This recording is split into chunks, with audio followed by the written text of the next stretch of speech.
musicians who have devoted countless years of their lives to their music and culture gather every Sunday at Chicago's Polk Street Pub to do what they love best, jam together.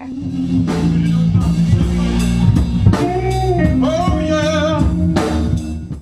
Roosevelt University professor Steve Balkin said, "These are the last remaining true musicians from Maxwell Street who come to play at the pub." Balkin is a professor of economics with research interests in areas such as outdoor markets, urban development, micro-enterprise development, and cultural preservation. I was holding these Maxwell Street Blues Jams on Maxwell Street itself in the 1990s as a way of protesting the impending demolition of the neighborhood. In 2000, it was demolished. Blues musicians from the South played on the streets of the market because they did not need to be booked. What they created was urban electric blues, the root music of rock and roll.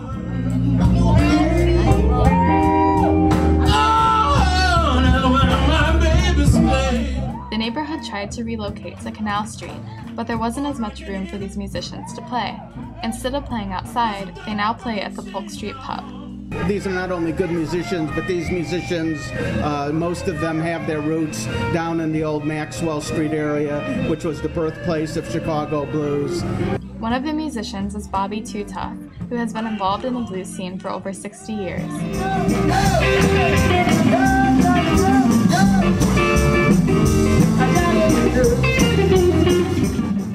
Too Tough said, "I came to Chicago when I was 19 from New Orleans. I came from a musical family, but I wanted to be a prize fighter. I quit boxing at 21 and I met some guys from blues like B.B. King and Little Walter. It's nothing now like when I started. I used to play from 9 p.m. to 5 a.m.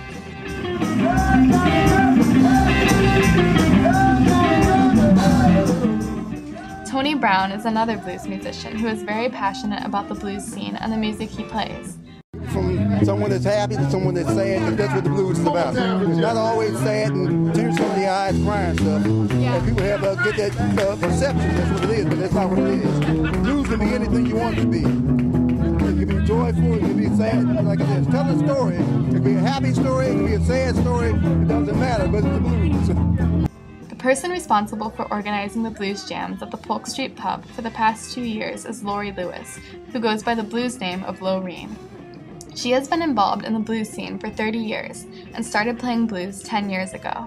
She said, "It's something that just grabs you. It grabbed me and it wouldn't let go. When I was adequate enough to play with other people, I started keeping a list of where these jams would be. Everyone else wanted a copy, so I decided to put it on a website." Loreen's website of live blues lists caught Balkin's attention after he met her at protest jams hosted on the original Maxwell Street before its demolition.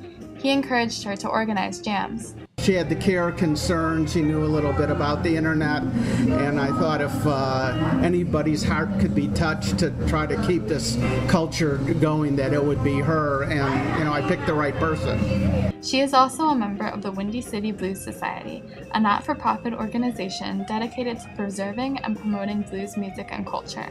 Balkin believes the Polk Street Pub Blues Jams would be beneficial and versatile for all students' majors. I thought this might liven up the educational experience of a Roosevelt student.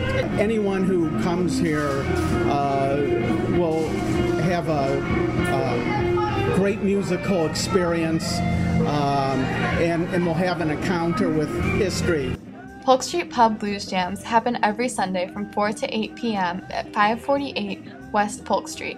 Starting September 11th, Maxwell Street Market Blues Jams will begin and be held every Sunday before the Polk Street Pub Blues Jams from 10:30 a.m. to 2 p.m. at Isaac Sons Inc., 637 West Roosevelt Road. Loreen's list of live blues links can be found at loreensliveblues.com. Information on the Windy City Blues Society can be found at windycityblues.org. Visit roosevelttorch.com for more information. I want you to rock it to me, baby.